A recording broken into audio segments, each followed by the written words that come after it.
भक्तों, ओम नमः शिवाय, श्री शिवाय नमस्तुभ्यम, जय श्री महाकाल।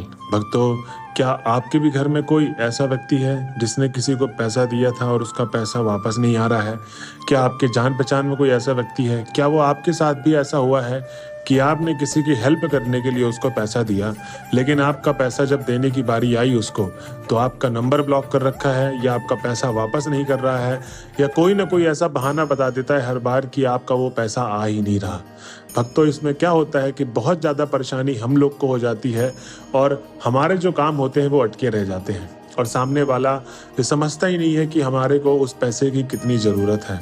और उसके बाद जो अगली समस्या है वो क्या, आपके भी घर में ऐसा है कि आपने धन तो बहुत सारा ले लिया बैंकों से, लोगों से, अपने घर बनवाने के लिए या लड़की की शादी के लिए, या कोई ऐसा काम होगा जिसके लिए आपने धन लिया हो, और वो जो कर्जा चुकाने की बारी आ रही है तो आपको कर्जा चुकाने में कष्ट हो रहा है, मतलब कहीं ना कहीं पैसा बन ही नहीं पा रहा है कि मैं उस कर्जे को निपटा दूं।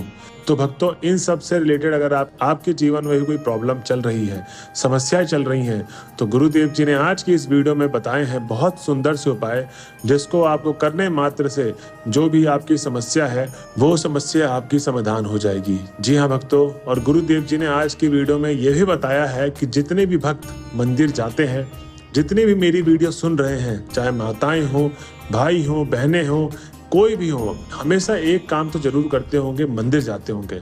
और जो मंदिर जाते हैं वो कहीं ना कहीं मंदिर के जो सामने वाला द्वार है वहाँ पर कुछ चप्पल भी रखते होंगे, क्योंकि बहुत सारे लोग क्या होते हैं जल्दीबाजी में बाहर चप्पल छोड़ जाते हैं और उसके बाद अपनी पूजा आरती अर्चना करने चले जाते हैं। तो भक्तों, गुरुदेव जी ने इसमें यह भी बताया है कि आप अगर मंदिर के बाहर नॉर्मल चप्पल छोड़ के जाते हैं तो सामने वाले का जो दुख है वो आपके जीवन में आ जाएगा।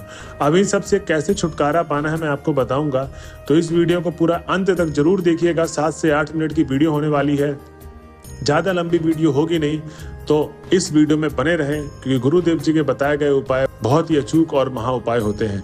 तो चलिए चलते हैं उपाय की तरफ और देखते हैं कि गुरुदेव जी ने आज के इस उपाय में क्या क्या बताया है। तो भक्तों, जो कोई भी अभी तक हमारे चैनल में पहली बार आया है या आवाज़ मेरी पहली बार सुन रहा है तो चैनल को कर ले सब्सक्राइब और बेल नोटिफिकेशन को ऑन कर ले, जिससे गुरुदेव जी की आने वाली अपकमिंग वीडियोज़ आपको मिलती रहे।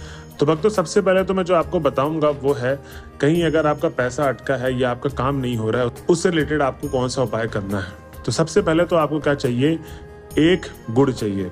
अब एक गुड़ कौन सा, तो एक गुड़ आप ढेली वाला कोई भी ले लीजिए, बट एक पूरा ढेली का गुड़ होना चाहिए, ठीक। उसके बाद आपको 21 चावल के दाने, कितने, 21 चावल के दाने। अब जब आप चावल के दाने लेंगे तो स्मरण रहे कि कहीं से टूटा फूटा और खंडित चावल ना हो वो। उसके बाद आप एक लाल फूल ले लें, कितना, एक लाल फूल आप ले लें। और उसके बाद क्या चाहिए आपको, 11 लाल मिर्च के जो दाने होते हैं, ठीक है, जो लाल मिर्च होती है, सूखी लाल मिर्च, उसके 11 दाने चाहिए आपको। और उसके बाद आपको 1 लोटा जल चाहिए। अब 1 लोटा जो जल होगा वो तांबे का होना चाहिए, और ध्यान रहे जो 1 लोटा जल होगा वो घर से भरा हुआ होना चाहिए, ठीक। अब आपको क्या करना है, किसी भी रविवार के दिन, अब मैंने आपको दिन बता दिया कि ये उपाय किस दिन करना है, तो ये उपाय आपको रविवार के दिन करना है, सुबह प्रातःकाल 8 बजे तक, ठीक है। अब इसमें आपको चाहिए क्या क्या, जो आपने 1 लोटा जल लिया है उसमें थोड़ा गुड़ की ढेली लिए हैं वो डाल लें, 21 चावल के दाने डाल लें, और एक जो लाल फूल लिया है आपने वो डाल लें, और 11 लाल मिर्च के दाने डाल लें, ठीक।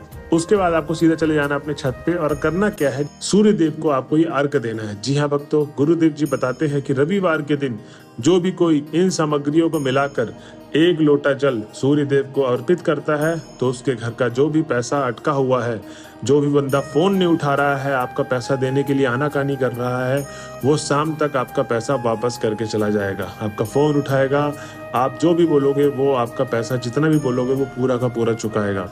जी हाँ भक्तों, इस उपाय को आप जरूर करिएगा।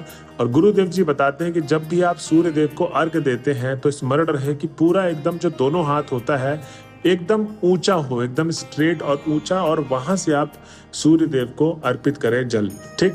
ध्यान रहे जो मैंने आपको जैसे जैसे उपाय बताया है वैसे वैसे आपको करना है, और जो जो सामग्री में जितनी चीजें मैंने बताई हैं आपको वो ध्यान से सुन ले, उसके बाद ही ये उपाय करें। क्योंकि ज्यादातर लोग क्या करते हैं कि ये उपाय तो करते हैं, उपाय भी सुनते हैं, लेकिन कहीं ना कहीं वो कुछ उपाय में ऐसी गलती कर देते हैं, उसके वजह से उनकी वो मनोकामना पूर्ण नहीं होती। तो स्मरण रहे हमेशा जैसे जैसे मैंने कहा है वैसे वैसे आपको करना है। अब हम चलते हैं अपना कर्जा मुक्ति की तरफ। ठीक है, अब जिन लोगों ने कर्जा ले रखा है घर से रिलेटेड, अपने बेटी की शादी करनी है या आपने कोई गाड़ी खरीदी है या आपने कोई बिजनेस चलाया है, उससे रिलेटेड आपने कर्जा लिया है और आप कर्जा चुकाने में बहुत असमर्थ हो रहे हैं, तो उसके लिए कौन सा उपाय करें? तो इसमें सबसे पहले तो आपको क्या चाहिए, एक लौंग। क्या चाहिए? एक लौंग चाहिए, कहीं से टूटा फूटा खंडित ना हो। आपको एक फूल वाला लौंग चाहिए और उसके बाद एक आटे की आप चौमुखी दीपक तैयार कर लें। और जो चौमुखी होती है मतलब 4 तरफ से उसका मुंह होता है और आपको 2 लंबी बाती चाहिए। कितनी? 2 लंबी बाती। अब कैसे? आप एक तरफ से रखेंगे, दूसरी तरफ की जो आएगी तो 2 चौमुखी हो गई, फिर इधर रखेंगे तो राइट साइड में फिर उधर से आएगी 2 हो गई, तो मतलब टोटल 4 चौमुखी हो गई। जब आप लंबी बाती की दिया जलाएंगे तो वो 4 मुख पर अपने आप चली जाएगी और आपको घी का दिया जलाना है। किसका? घी का दिया आपको जलाना है। अब ये जो दिया आपने चौमुखी तैयार किया है और एक लौंग लिया है, अब उसके बाद आप 1 लोटा जल ले लीजिए। 1 लोटा, फिर से मैं बता रहा हूँ, तांबे के लोटे में होना चाहिए और घर से भरा हुआ होना चाहिए। अब आपको क्या करना है, वट वृक्ष के पास चले जाना है। किसके पास? वट का जो वृक्ष होता है उसके पास आपको चले जाना है और सबसे पहले तो आपको क्या करना है, चौमुखी दीपक से आरती करें और महादेव का स्मरण करना है। वट वृक्ष के पास किसका? महादेव का स्मरण करते करते आपको वो आरती करनी है। फिर आपको क्या करना है, 1 लोटा जो जल लेकर गए थे वो अर्पित करना है वट वृक्ष में और उसके बाद जो 1 लौंग लेकर गए थे वो भोग के रूप में चढ़ाना है। किसके रूप में? भोग के रूप में आपको वो चढ़ा देना है। गुरुदेव जी बोलते हैं कि अगर ये उपाय आप किसी भी दिन कर सकते हैं, सबसे पहली बात तो मैं आपको ये बता दूं कि ये उपाय आप किसी भी दिन कर सकते हैं। वट वृक्ष के नीचे आपको क्या चाहिए, 1 लौंग, चौमुखी दीपक और 1 लोटा जल। इन सामग्रियों से आपको ये उपाय करना है और गुरुदेव जी बोलते हैं कि जो भी इंसान, जो भी व्यक्ति इस उपाय को करता है, उसके घर का जितना भी बड़ा कर्जा हो, जितने से भी बड़ा कर्जा हो, वो शिव जी मतलब हमारे महादेव चुकाने में उनको मदद करते हैं।